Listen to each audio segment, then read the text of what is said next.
Welcome to the Buddy and Shane Show. Brought to you by AIA Australia, a life, health and wellbeing insurer with a commitment to help Australians lead healthier, longer, better lives. Welcome to the Buddy and Shane Show. Buddy Franklin, we're back together.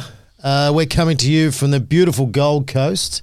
You've been travelling the world. You were in West Australia and then Canberra yesterday, and now you're back. And I was in Melbourne and then Sydney, and now I'm back. We're back together. We're very busy. The band's back together. It's good to be home. How did you go? Because you went on your run yesterday. So how far did you run? We did a 10K Mother's Day run down in Canberra, the beautiful Canberra. Was it fresh? It was freezing. It was freezing. I think it was nearly -1, I think. Beautiful. But down by the water, it even got colder. Yes. But you see any politicians? no politicians, but it was a good run. The sun came out, had my running glasses on. And Mother's away I Day went. Classic. I was in Sydney for the Mother's Day Classic. I was walking, showing my age, and you were running, trying to win the race. Trying to win the race. But no, it was good fun. I think I've been obviously training for a little bit now, so it's good to get down there and see everyone and have a good day. How did you feel during the run? I felt good. I saw a little bit of strong and footage felt good. that you sent me. Said, here's That how I was the went. start of the race, not the end of it. Was it? Because you were moving quick and you got a long stride. So, yeah, I think that long stride, you're actually going faster than what you really maybe. look. You were charging along. Do you have a time or you don't want to tell us a time? I'm just going to keep that to myself. But I think it was quick. It was pretty good. I was happy with it. So, there's a little bit more work to do. Obviously, New York coming up later in the year. Yeah. Do you know what? I reckon I could beat you. I think you could. Like if we picked a distance, What? I reckon if we had a bit of a match race, not too far. Do you want to do one? Speed, a little bit of speed endurance. I reckon I could take you. Like if you had to pick a distance. I can't. Not like 5K or anything like that. What, 800 metres? Should we have a go at it? Oh, 800's, yeah. 800's good for me because I don't have a top-end speed anymore. That's totally gone. But I'll go out quick, and I know what you'll do. You just sit on me. I'll sit on you and overtake you late. Do you know what? Break your I'll heart. kick a bit like Farlap used to. Bo Rogue used to get out in front. Maybe we could do that. Maybe we could do a bit of a match race. Maybe you get a couple of weeks. Maybe a match race with a bit of a handicap, actually. You can have a crack at it. When I come to think of it. And then obviously Mother's Day too. Beautiful Jacinta. I'm sure she got looked after. She got looked after. Yep. So, yeah. My mum in Finley, I sent her a present You're a good during man, the week. Shane. Express post when I was in Melbourne. I thought, hopefully it gets there. I didn't hear anything from her. Did it And I get finally there or not? I called her. I said, Mum, happy Mother's Day, all good? Yep. I said, did you get a parcel? She goes, yeah, that arrived on Thursday. I said, you could have told me that it arrived. Anyway, I said, happy Mother's Day. So happy Mother's Day to all the mums out there. Well done. Hey, what a round of footy. Incredible. It was the closest combined round since we've had the national competition. 7 games with a margin of 10 points or under. And the only game, or Hawthorn was the biggest margin, 35 points. But that was looking like it was going to be tight because three-quarter time it was close. Yep. We predicted it the week before, some great games coming up, and it's certainly that case. So it's good to see. It's always, footy's so much better when there's competitive games. Absolutely. That's the way you want it to be, don't you? Every game to be nice and tight. And on the weekend it was very... Do we have a draw? Yeah, well, that's right. North Melbourne and Brisbane. So, yeah, it was a close round for most games, which is good. Good to see. Now, a couple of things. Last week I spoke about the Port Adelaide and Dogs match. There was 4,500. Not good enough, you got half a stand not there. Supporters can't get along to that match. But I want to talk about the scheduling. I don't want to talk long about it because we don't really want to go into detail. But you've got Brisbane, who are premiership. They won the premiership last year. They deserve to have good fixtures because they're the premiers. And they're playing North Melbourne down in Tasmania, 4:40 on a Sunday on... It's no respect, is it, really, for the It club? is. It's like, you got to be joking. You put them on at 4:40 on a Sunday afternoon on Mother's Day. Surely if you win the premiership, you get a few concessions. You think Thursday or Friday night games? Well, maybe not there with those guys. To the big clubs, they'd probably be disappointed with that, but it's a game. I know it's a game, and it was a good game. And then linking in Port Adelaide there with Adelaide, that should be a standalone game on a Thursday night or Friday night, not a Saturday night when there's another game going on, which was Gold Coast Dogs. So you got to flick to see what's going on. Those two are arch rivals. It's great for the competition, even though it's a South Australian battle. It needs to be a standalone match where we can watch it on a Thursday night or a Friday night, because Victorian audience, West Australian audience, even Queensland audience, there's great interest because there's great rivalry. It's a bit it's like the AFL's version of State of Origin, those two going at it. It's even better than the Battle of the Bridge with the Giants and the Swans. So I'm all for that being a standalone match. Absolutely. I think, it'd be great for it to be. But I think that's what the AFL set it out to be, Shane. Yeah, it sounds like you're looking after the AFL because they look after you at times. Okay, let's get into the round. Collingwood, 14 points over Fremantle. I'll tell you what, it was always going to be tricky for the Magpies because it was a 5-day break, but Fremantle started the match really well. They looked like they were really on, and they were, but then they allowed Magpies to get back into the game in the last 10 minutes of the first quarter, which is always dangerous. And then the Magpies just get the job done. So what do you think of, the 5-day break, Fremantle not winning that match, and Collingwood, who you rate very highly? It was a frustrating game to watch. It was an awesome game to watch, but it was also frustrating, especially if you're a Fremantle supporter. I think you'd be disappointed. They obviously were right in the game. They had more opportunities, more on inside 50s. The contested ball stuff was up. They were a lot more attacking, but then they sort of went away from it and let Collingwood back in. Yep. And then for the last 10 minutes, then they decided to go through the corridor. It's like, well, where's that bang? When they needed it throughout the game, which was annoying, I think. But, it's definitely one that got away, that's for sure. I think credit to Collingwood. They obviously had 4 of their best players out, went across to Perth and got the win. That's a huge win for them. It was massive. I think that's probably their best win of the year when you think about it, knowing that, you're doing such a big trip and you're doing it without certain personnel, but they planned it beautifully, and it's such a huge loss for Fremantle, I think. I think they missed a really good opportunity. Elliott was incredible too. Yes. Kicked 6 goals, probably could have had 7 or 8. He's been an incredible player. He's been in the system for nearly 12 years. To be able to consistently hit the scoreboard, which he has, I think he's an incredible little player and continues to play well, which has been good to see. Can take a good hanger too.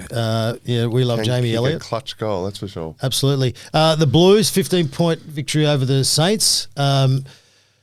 It wasn't a flashy match, but all you got to do is try and win. They found a way to win when St Kilda was coming, and the big fella up forward for the Blues, Big Harry, he's getting a bit of form, bit of confidence back.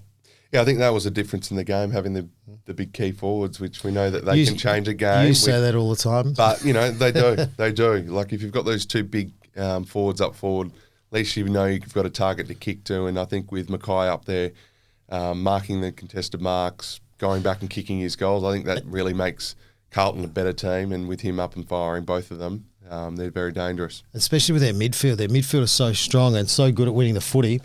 And that fast movement makes a huge difference for them. But he's a great release out on the wing as well, isn't he? The amount of times that he makes a contest, but a lot of times he marks the ball, it just gives him a moment to breathe and reset. No doubt. I think Harry's at his best when he's up on the wings marking, gets that confidence up, especially if he marks one early and then's able to use his work rate back to goal. I think that's when he's at his best, and it was good to see him kick straight. And the Saints... The Saints are going all right. They've got a lot of young players in there and they're showing a bit. So I think there's a bit of hope there, and they are missing their key full forward. So King's out. So I think there's a lot of positives when you look at the Saints. A couple of things. Tom de Koning, 1.7. So that was a dress rehearsal to show St Kilda what he could do. And he played reasonably well, but 1.7. It's only media speculation, but what do you think about 1.7 for a ruckman heading to the Saints? It's a lot of money for a It's a lot of. He is a ruckman He is worth a ruckman. 1.7? Let's remember that. I personally would not be paying that to a ruckman. Good luck to him if he gets it. Yeah, good luck. Good luck. But personally, if I was the list boss or the people that do all the money at the club, I'd be spending it on a couple of midfielders. I think they're in need of that. I think. So you say a couple. So that 1.7, you go and get 2 midfielders. Yeah. I'd be spending $1 million and then using the other 700. Yep. Hopefully find another 300 somewhere and spend Yep. 2 $1 million players and do that with a couple of midfielders, because I think that's what they're sort of crying out for. They've got some good midfielders, but they just need a couple more extra numbers in there to help out the boys. Yeah, I think St Kilda are at their best. If you got Sinclair pushing up the field and Wanganeen Miller, who's out of contract too, and I tell you what, he's one of my favourite players. Well, that's where that million's probably going, at 1.5. You're keeping him for sure. He does things that not many can do, and he breaks up the game, and I think... and he's just arrived too, so you got so much upside there. But I just worry about paying big money. You know, I do worry about paying big money for one player, because it can really fracture your side a little bit, and it can push fringe players out. And some of those fringe players can be very much part of your fabric of your football club. So it's a very delicate area. Well, I think you just got to be mindful and really back in what way you're going as a club and what direction you're going. I think that's really important, because if you are going to spend that amount of money, you want to make sure that one, they can deliver for you. I think that's a big thing, that they get in, buy into your culture, and then 2, deliver, play well. Must be nice to get over $1 million a year to play football.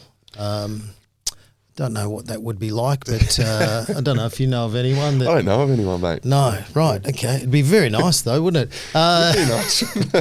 Hawthorn got the job done against Melbourne. Melbourne were very good, and then Hawthorn really clicked into gear in the last quarter.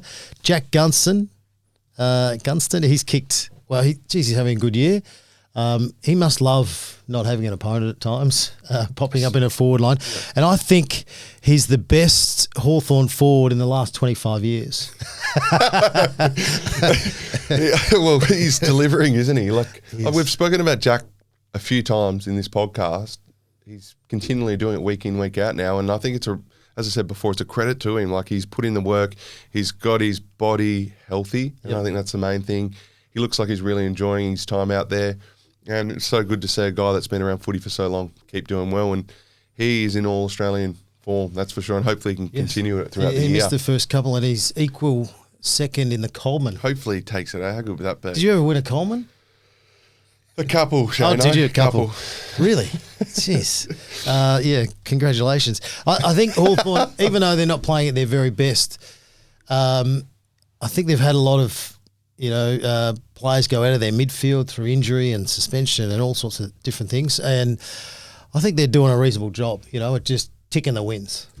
Well, I think maybe Jack got interviewed after the game, or another player from another Hawks, Jack. and I think another Jack, and I think Sam said, "You guys are playing boring footy," and then look what happens after 3/4 time. They come out, and put on a show, and put them away, which it was good to see. I tell you what, they were lucky they won then. If they changed it at 3/4 time, pretty cool, and then though. If your coach is saying this is boring footy, that gives you the license to go out there and thrill and have fun, and that's what it's about, isn't it? Too bad if it backfired in that last quarter and said, oops. Essendon over your old team, or one of your old teams, the Swans, they played well, the Bombers. They're very young, the Bombers. They've got a lot of young, fresh faces. They're having a crack, and they held on because it was like an avalanche with Sydney coming in the second half. I felt it was going to happen, but not to that extent, and they had their chances, but... Is it over for the Swans, or do they still have another week to try and redeem themselves? No, I just want to first. Essendon were incredible though. They deserved the win.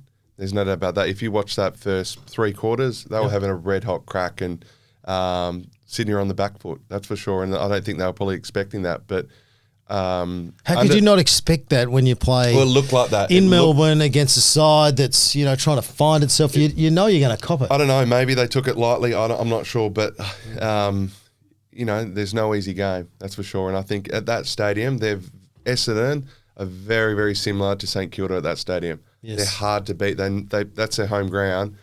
and they know how to play under the roof. So anytime you come against Essendon, you know they're going to be pretty dangerous because they're fast. They play exciting footy under that stadium. But yeah, Sydney will be. I think it's over this year. I can't see them playing finals with what I'm seeing at the moment.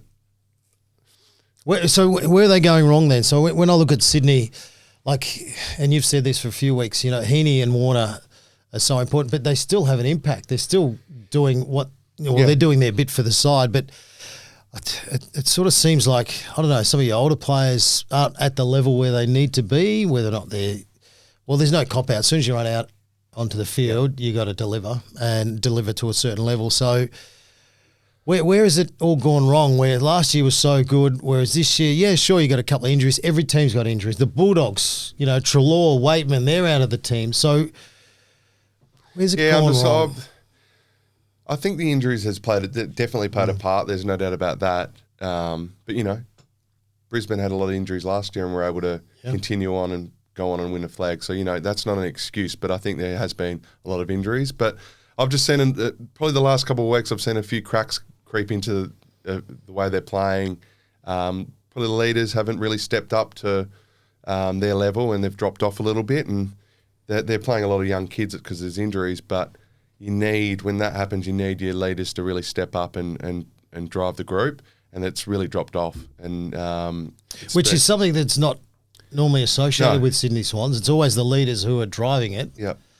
So if you're saying there's a few little cracks, then a few little cracks I've noticed. There's alarm bells there. There is alarm bells, I think, and they'll be disappointed again. Obviously, the win last week, such a high to beat GWS was a big win. And then to go down there and lose that game, which they should have won, really undoes all your good work. It does. It does. Get yourself back on track. And then this is where you, as a group, you got to stick fat and ride it together and get back to training. But maybe a bonding session this week. Maybe a bonding session. Maybe I might go down at Bondi. Yep. Is that what you used to do? You go down and do recovery down at Bondi, didn't you, or down that way? No, maybe not Bondi. Bondi, Tamarama, Coogee, okay. Yes, all those spots, mate. But I think they're just going to have to regroup, Shane, and get back on the horse. Get back on the horse. Yep. Not much else you can do. You used to go down those recovery sessions, and you'd see Sydney Swans on TV, all in their budgie smugglers, and just winter's 25 degrees. Beautiful, yeah. Beautiful. Buddy out the back on his longboard, catching a wave. Worst surf I've ever seen. We are coming from the Gold Coast, the home of some of the best surfing in the world, yet you got two surfers here who are no good. All right. Look good, though. That's you look amazing. Yep. Gold Coast, great win over the Bulldogs up in Darwin. I'll tell you what, your team, the Bulldogs.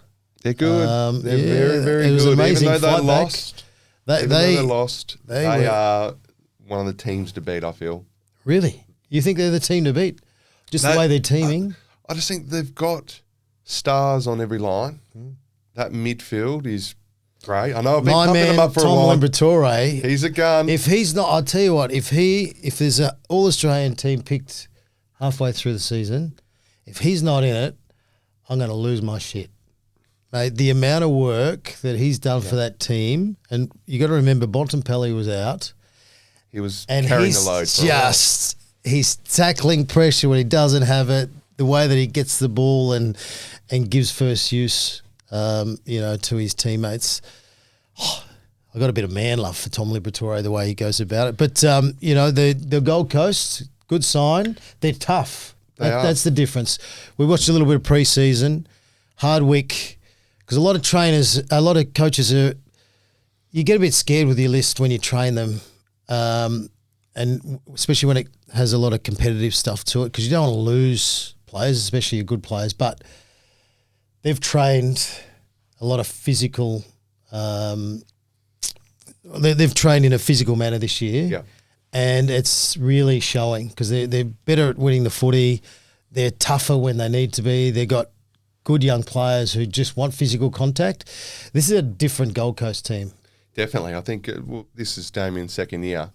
And you think a lot of these guys now, they're coming into their 6th, 7th, 8th year. So they've been in the system for a while now. So, it's time they've stepped up, and it's great to see. I think Where are they? Second or third on the ladder, maybe fourth. But they're up there. So they're playing some really good football, and it's great for Queensland football to see Gold Coast doing really well.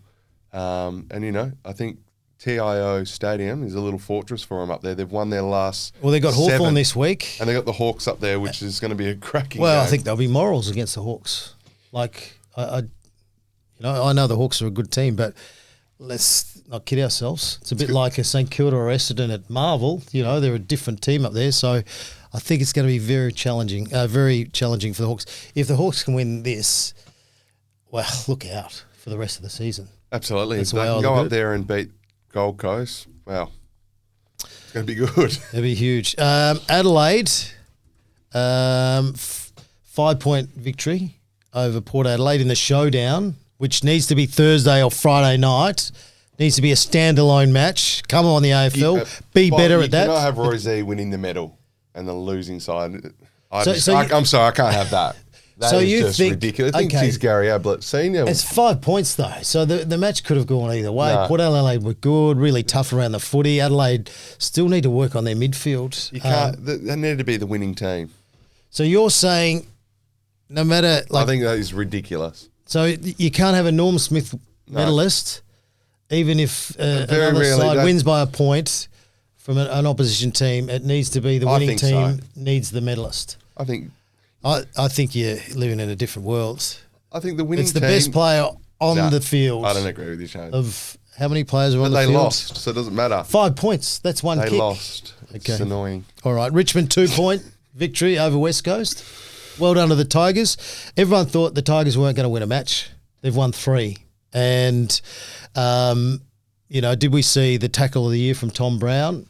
Yeah. It was funny when they interviewed him after the game, he said, I missed the body spool and I was filthy, so I just turned, I put on the jet blasters and nailed an unbelievable tackle. But for me, lookout competition from a Richmond point of view, not this year, not next year, but give them 3 or 4 years. Look out if they can keep this young team together and keep them training in the right manner and put a few more pieces to the jigsaw. I think that they're on the right track. They are. I think Richmond are on the right track, but I also think West Coast, I know it doesn't look good for them at the moment, which to not have won a game, I think, but they're on the right track. Both. And I thought Harley Reid was good. Harley Reid was pretty good. I think they're just both clubs need to obviously rebuilding, and it's going to take a little while, like North Melbourne. So they're just got to keep working hard, doing their pre-seasons and building that connection within the group, and the wins will come. And I think with Richmond and West Coast, I think the real key for them, especially when they play better teams, they need to try and at least keep themselves in the matches to half time to just show that they can match and hang in there. It's always going to be challenging to win when they're playing better teams, but I think that's got to be the focus. Is just try and be super competitive, especially first half of games. The Giants, they're back, 4-point victory over Geelong in a classic. Blixarves. Do you ever kick a goal to win a match? No. What, after the siren? Or? Well, just close enough. Not after the siren, but close enough to the siren. Yeah. Close enough, Shane. Did you ever do that? Yeah, I think so. You sure? So, okay. Well, Blixarves had his chance. It wasn't a bad kick, but I'm not sure if there was a bit of wind, but it drifted late. And Jesse Hogan, the full forwards are standing up. I thought, 7 biscuits. I tipped GWS. Did you? I tipped them. I think I've said it a few times. I think their list is one of the best. They're quite good against Geelong for some reason. And they play well. They play well against Geelong, but they've got too good a team to not go down and do that. Like they've got the best full forward in the game, which is Hogan. Mm-hmm. He kicks goals. I think he's the best full forward in the last 25 years. Yeah, in the last 30 years or something. Yeah, but no, he's incredible. Yeah, he kicked 32 goals in the last 7 games, and he doesn't miss. So I think he's kicked 32-6 in 7 games. That's pretty incredible. Yeah. So all he's got to do is mark inside 50 3 or 4 times a game, and he's going to kick him. There's 4 goals. He's even with that little shuffling step that he does, but it works. But it works, and it's been awesome to watch. And I think well done to GWS. They've been under the pump. They've lost the last couple, lost the derby last week, and then to go down there and beat Geelong.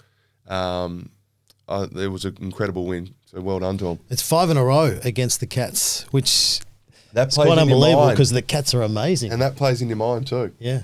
You get that hoodoo of a team beating you. There's no doubt that the next time they play, that'll be in the back of their mind that they've had our measure. Yeah. It's amazing how sides can somehow match up really well. It was always Hawthorn, Geelong, for some reason, regardless of where they were on the ladder, it was always a super competitive game. So it's incredible how that happens. I don't know why, but it does. North Melbourne and Brisbane in a draw. I had a look at North Melbourne last week, and I have a friend who barracks for North Melbourne, and I was with him, and he's like, what's going wrong with us? And I said, okay. And he was stopping the TV. I said, what are you doing? He goes, what did we do wrong here? So it became like a coaching lesson. And that was the third quarter last week. I can't remember who they played last week, but was it Essendon? Anyway, it was someone. But and I was saying to him, okay, stop it there. Structurally, they're doing everything right. That is bad luck. Yeah. But positioning-wise, it's really good. So I know that Clarko spoke about defensively, they're better. They're not allowing sides to score as much, which is good. But I think it's starting to really turn for them. But you've got to start chalking some wins just to give that real confidence. They're not far off, but they did a very good job. I know Brisbane weren't at their best, but North Melbourne didn't allow them to be at their very best. So I think that's a huge tick to draw with the Premiers. Take that every day of the week. Yep. But to do that against one of the premiership favourites, they're on the right track, North, and it's good to see. They probably should have really won their last three. If they lost their last two by a kick pretty much, and then to draw, they'll be looking at that pretty disappointed. But I think they're on the right path. As we've said earlier in the year, a couple of weeks ago when we started this podcast, North Melbourne, it's going to take a little while for them. Yep. But they're on the right path. They've got the right coach there with Clarko.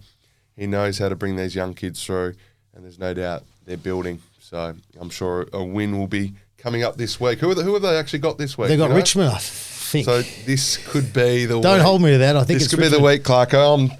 I reckon North win for sure. I think they'll win and win well, because I think they're very close to being a good team. They're not far off. I can see the pieces almost there. They've got the players. Yep. When you've had access to top 10 picks for 4 or 5 years, they've got the talent. It's just a matter of getting them all together and working as one. And even when we played together, which was 40 years ago, which is when there was horse and cart taking people to the footy, like under Alistair Clarkson, it's especially as a young player, you go from getting the footy and kicking the ball forward and then running after it to, well, you didn't have to worry about this too much because you just run at the footy. But as a midfield and defensive end, it was like release the ball. But as the ball's in the air, then there's no point 2 or 3 of you running towards the footy anymore. It's then really setting up in a certain way to help you win back the footy. But then you're relying on the forwards to apply a lot of pressure. And that takes years in itself to It teach does. that, because these North Melbourne and a lot of the bottom clubs, that they've got all high draft picks and they've all come from under 18s being the gun player to wanting the ball, to getting 40 touches, 30 touches, absolutely dominating. Then they come into an AFL club and you've got to play a certain way to their brand and do all the team things. And sometimes that takes a while It for them does. to grasp what It does. they need to And- do. and So you need consistency with the same team too. Yep. So you can't have 5 changes every week, which is what North Melbourne have had over the last 3 or 4 years, whereas this year they seem to be a little bit more settled. So it's going to help. You're listening to the Buddy and Shane Show for AIA Australia, a life, health and wellbeing insurer with a commitment to helping Australians lead healthier, longer, better lives. And they were great supporters of the Mother's Day Classic yesterday all around the country. Absolutely. So beautiful stuff. Hey, is the top 7 set for the Let's have a year? look. What Okay, have we so we've got got the there? Lions, the Pies. So you just tell me yes or no if you think they're definitely set to make the final. So the Lions, I'm still lying. Out of all that group, yes.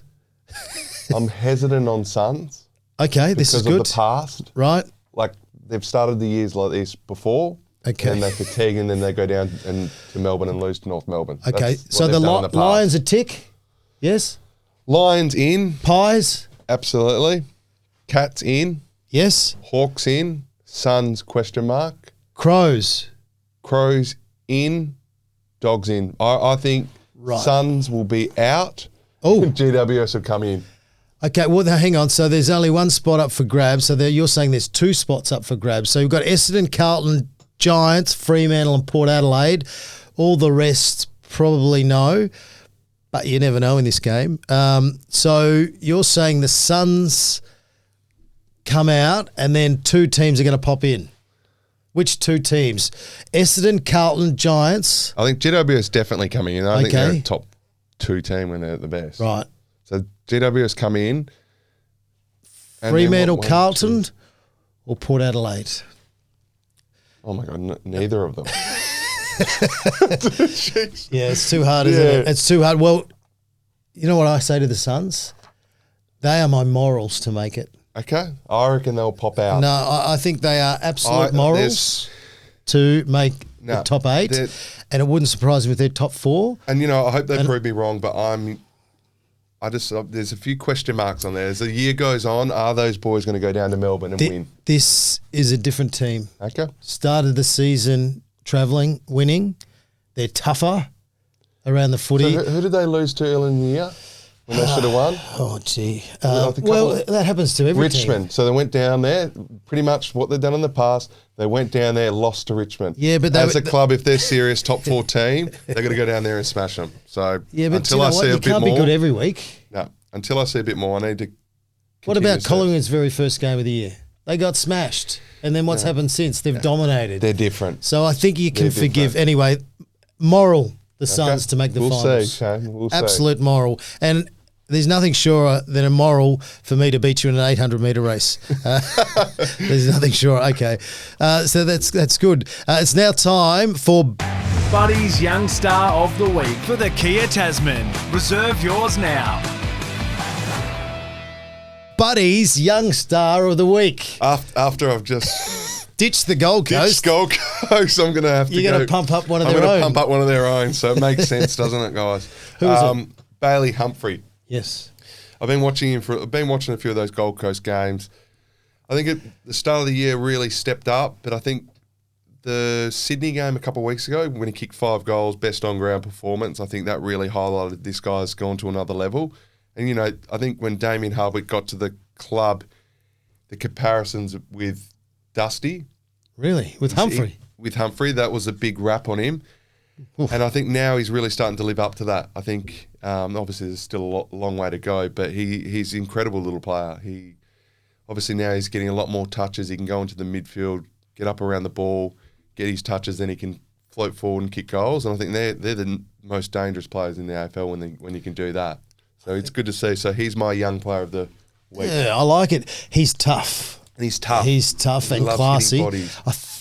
Don't hold me to this because I don't always get things right on this show. As a matter of fact, never get things right. I think he's a Gippsland boy, and they breed them tough down that way, except for Jared Ruffhead. But they breed him pretty tough down that way. He's an exceptional player, and he's the toughness. Because when you think about Lukosius was moved on, he's on $1 million a year. They liked Lukosius, but Hardwick has a certain style of footy, and it's tough. It's really hard running, but it's tough and hard at the footy. And Bailey Humphrey is perfect for he's been good for the Gold Coast, who will definitely make the finals for the first time this year. I can't wait to see this. Mark my word. Okay, there we go. Buddy's Young Star of the Week, thanks to the Kia Tasman, the most Australian Kia ever developed.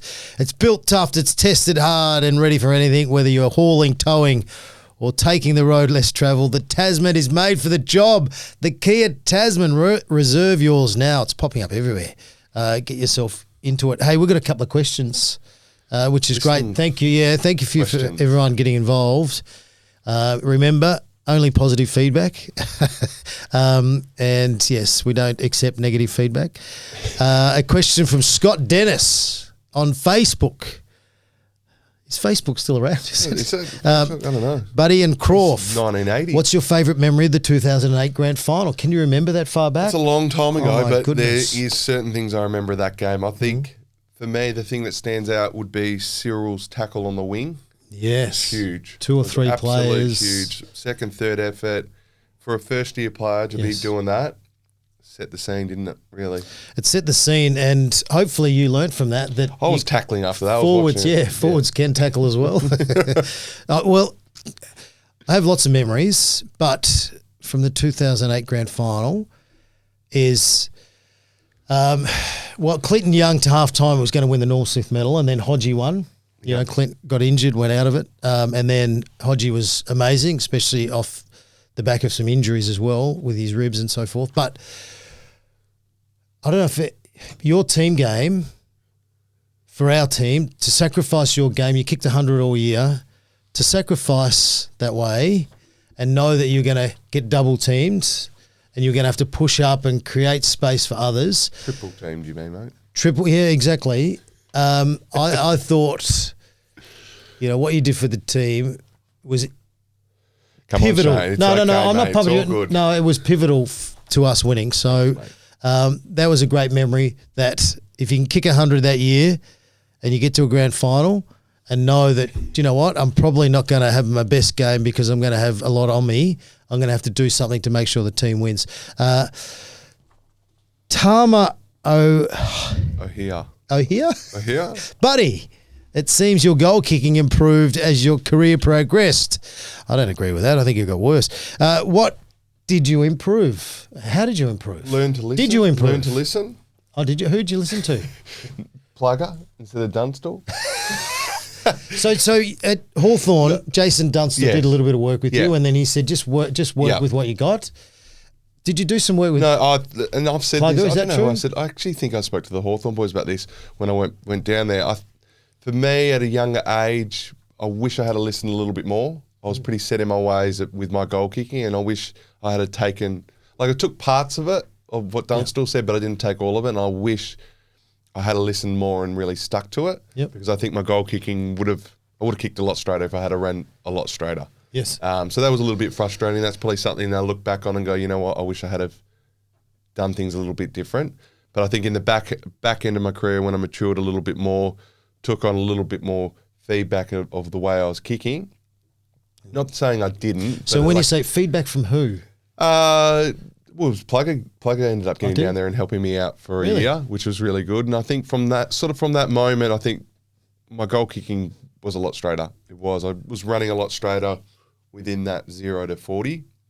Obviously, when it was a little bit further out, I'd run out a little bit to get a little bit more distance. But I think just that practice of running straighter, which was hard for me because naturally I like to kick around the corner a little bit or just run out. But I think just kicking straight, running in the straight line, keeping it simple. Two very good teachers. Two Two of the all-time greats, two legends. Very good. And I reckon even early on, because when you're manning the mark, you're allowed to shuffle across and move a great deal, whereas now you got to stand still. You can't really move. So that probably would have helped Well, I think kicking all your goals now because you virtually could hook around and you'd have no one on the mark as you hook. Well, when I was doing the hook, you could have two on the mark pretty much. And they had, I think when Mitch was at Hawks, when we were playing Hawthorn, he'd have two on the mark and he'd be on my left-hand side too. I was like, God, could never kick a goal when I played them. Too smart. Okay, and Girly Girl on YouTube, Bud and Croft, I would love to know in the current teams, each pick one backman, one mid, one ruck, one forward and a coach from any team to make your mini team. Okay. Okay, let's go. so, all right. So key back or just Just backman? No, I don't think it has to be a key back. It's like a backman. Okay.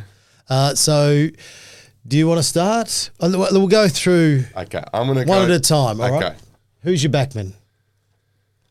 Do you know any backman? Who did you play on? Darcy Moore was good. You played on him a few times. Literally about to say that.